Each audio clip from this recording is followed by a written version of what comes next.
أعوذ بالله من الشيطان الرجيم بسم الله الرحمن الرحيم ಪರಮದಯಾಮಯನೂ ಕರುಣಾನಿಧಿಯೂ ಆದ ಅಲ್ಲಾಹನ ನಾಮದಿಂದ. والنازعات غرقا ಮುಳುಗಿ ಎಳೆಯುವವರಾಣೆ. والناشطات نشطا ಮತ್ತು ಮೃದುವಾಗಿ ತೆಗೆದೊಯ್ಯುವವರಾಣೆ. والسابحات سبحا ವಿಶ್ವದಲ್ಲಿ ವೇಗವಾಗಿ ತೇಲುತ್ತಿರುವವರಾಣೆ.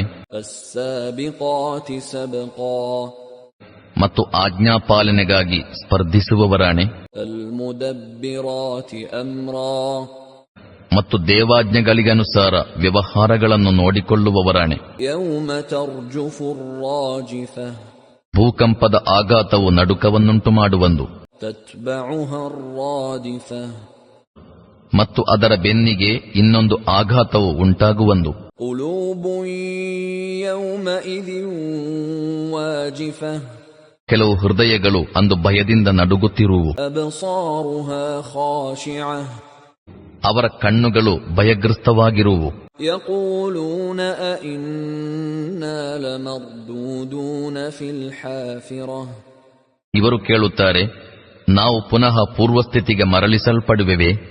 أئذا كنا عظاما نخرة ಟೊಳ್ಳಾದ ಕೊಳೆತ ಎಲುಬುಗಳಾಗಿ ಬಿಟ್ಟ ಬಳಿಕವು. قالوا تلك إذا كرة خاسرة ಈ ಮರಳುವಿಕೆಯಂತೂ ಬಹಳ ನಷ್ಟದಾಯಕವಾಗಿರುವುದು ಎನ್ನುತ್ತಾರೆ. فإنما هي زجرة واحدة ನಿಜವಾಗಿ ಇದು ಒಂದು ಘನ ಗರ್ಜನೆಯಾಗಿರುವುದು. فإذا هم بالساهرة ಮತ್ತು ಹಠಾತ್ತನೆ ಇವರು ಒಂದು ತೆರೆದ ಮೈದಾನದಲ್ಲಿ ಹಾಜರಿರುವರು. هل أتاك حديث موسى ನಿಮಗೆ ಮೂಸಾರ ವೃತ್ತಾಂತ ತಲುಪಿದೆಯೇ? إذ ناداه ربه بالوادي المقدس طوى ಅವರ ಪ್ರಭು ಅವರನ್ನು ತುವಾದ ಪವಿತ್ರ ಕಣಿವೆಯಲ್ಲಿ ಕರೆದಾಗ, اذهب إلى فرعون إنه طغى ಫಿರ್ಔನನ ಬಳಿಗೆ ಹೋಗಿರಿ, ಅವನು ವಿದ್ರೋಹಿಯಾಗಿ ಬಿಟ್ಟಿದ್ದಾನೆ. فقل هل لك إلى أن تزكى ಅವನೊಡನೆ ಕೇಳಿರಿ, ನೀನು ಪರಿಶುದ್ಧನಾಗಲು ಸಿದ್ಧನಾಗಿರುವೆಯಾ? وأهديك إلى ربك فتخشى ಮತ್ತು ನಾನು ನಿನ್ನ ಪ್ರಭುವಿನ ಕಡೆಗೆ ನಿನಗೆ ಮಾರ್ಗದರ್ಶನ ಮಾಡಿದರೆ ಅವನ ಭಯ ನಿನ್ನಲ್ಲಿ ಉಂಟಾದೀತೆ.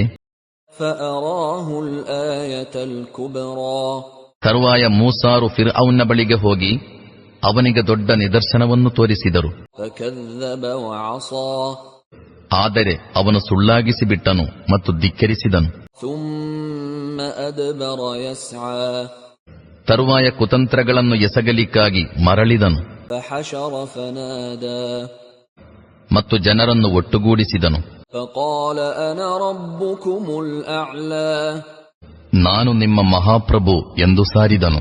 فأخذه الله نكال الآخرة والأولى ಕೊನೆಗೆ ಅಲ್ಲಾಹನು ಅವನನ್ನು ಪರಲೋಕದ ಹಾಗೂ ಈ ಲೋಕದ ಯಾತನೆಯಲ್ಲಿ ಹಿಡಿದು ಬಿಟ್ಟನು. إن في ذلك لعبرة لمن يخشى ವಾಸ್ತವದಲ್ಲಿ ಭಯಪಡುವ ಪ್ರತಿಯೊಬ್ಬನಿಗೂ ಇದರಲ್ಲಿ ಪಾಠವಿದೆ. أأنتم أشد خلقا أم السماء بناها ನಿಮ್ಮನ್ನು ಸೃಷ್ಟಿಸುವ ಕಾರ್ಯ ಹೆಚ್ಚು ಪ್ರಯಾಸಕರವೋ ಅಥವಾ ಆಕಾಶವನ್ನೋ? ಅಲ್ಲಾಹನು ಅದನ್ನು ನಿರ್ಮಿಸಿದನು.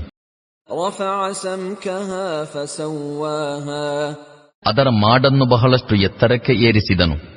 ತರುವಾಯ ಅದನ್ನು ಸಂತುಲಿತಗೊಳಿಸಿದನು. وأغطش ليلها وأخرج ضحاها ಮತ್ತು ಅದರ ರಾತ್ರಿಯನ್ನು ಹೊದಿಸಿದನು ಮತ್ತು ಅದರ ಹಗಲನ್ನು ಹೊರತೆಗೆದನು. والأرض بعد ذلك دحاها ಅನಂತರ ಅವನು ಭೂಮಿಯನ್ನು ಹಾಸಿದನು. أخرج منها ماءها ومرعاها ಅದರೊಳಗಿಂದ ಅದರ ನೀರನ್ನು ಮೇವನ್ನು ಹೊರತೆಗೆದನು. والجبال أرساها ಮತ್ತು ಪರ್ವತಗಳನ್ನು ಅದರಲ್ಲಿ ನಾಟಿಬಿಟ್ಟನು. متاعا لكم ولأنعامكم ಇವೆಲ್ಲ ನಿಮಗೂ ನಿಮ್ಮ ಜಾನುವಾರುಗಳಿಗೂ ಜೀವನ ಸಾಧನಗಳ ರೂಪದಲ್ಲಿ. فإذا جاء جاءت الطامة الكبرى ಮುಂದೆ ಆ ಮಹಾ ಕೋಲಾಹಲವೆದ್ದಾಗ يوم يتذكر الإنسان ما سعى ಅಂದು ಮಾನವನು ತಾನು ಮಾಡಿದುದೆಲ್ಲವನ್ನೂ ಸ್ಮರಿಸುವನು. وبرزت الجحيم لمن يرى ಮತ್ತು ಪ್ರತಿಯೊಬ್ಬ ನೋಡುವವನ ಮುಂದೆ ನರಕವು ತೆರೆದಿಡಲ್ಪಡುವುದು. فأما من طغى ವಿದ್ರೋಹವೆಸಗಿದವನಿಗೆ وآثر الحياة الدنيا ಹಾಗೂ ಇಹಲೋಕ ಜೀವನಕ್ಕೆ ಆದ್ಯತೆ ಕೊಟ್ಟವನಿಗೆ فإن الجحيم هي المأوى ನರಕವೇ ನಿವಾಸವಾಗುವುದು. وأما من خاف مقام ربه ونهى النفس عن الهوى ತನ್ನ ಪ್ರಭುವಿನ ಮುಂದೆ ಹಾಜರಾಗಲಿಕ್ಕಿದೆ ಎಂದು ಭಯಪಡುತ್ತಿದ್ದವನಿಗೆ ಮತ್ತು ತನ್ನ ಚಿತ್ತದ ದುಷ್ಟ ಅಪೇಕ್ಷೆಗಳಿಂದ ತನ್ನನ್ನು ತಡೆದಿಟ್ಟುಕೊಂಡಿದ್ದವನಿಗೆ فإن الجنة هي المأوى ಸ್ವರ್ಗವೇ ನಿವಾಸವಾಗುವುದು. يسألونك عن الساعة أيان مرساها ಆ ಗಳಿಗೆ ಬಂದೆರಗುವುದಾದರೂ ಯಾವಾಗ ಎಂದು ಇವರು ನಿಮ್ಮೊಡನೆ ಕೇಳುತ್ತಾರೆ. فيما أنت من ذكراها ಅದರ ಸಮಯವನ್ನು ತಿಳಿಸುವ ಕೆಲಸ ನಿಮಗೆಲ್ಲಿದೆ? إلى ربك منتهاها ಅದರ ಜ್ಞಾನವಂತೂ ನಿಮ್ಮ ಪ್ರಭುವಿಗೆ ಸೀಮಿತಗೊಂಡಿದೆ. إنما أنت منذر من يخشاها ನೀವಂತೂ ಅದನ್ನು ಭಯಪಡುವ ಪ್ರತಿಯೊಬ್ಬನಿಗೆ ಕೇವಲ ಎಚ್ಚರಿಕೆ ನೀಡುವವರಾಗಿದ್ದೀರಿ. كأنهم يوم يرونها لم يلبثوا إلا عشية أو ضحاها ಇವರು ಅದನ್ನು ಕಣ್ಣಾರೆ ಕಂಡುಕೊಳ್ಳುವ ದಿನ ತಾವು ಇಹಲೋಕದಲ್ಲಿ ಅಥವಾ ಮೃತಾವಸ್ಥೆಯಲ್ಲಿ ಕೇವಲ ಒಂದು ಮುಂಜಾನೆ ಅಥವಾ ಸಂಜೆ ಮಾತ್ರ ತಂಗಿದ್ದೆವೆಂದು ಇವರಿಗೆ ಭಾಸವಾಗುವುದು.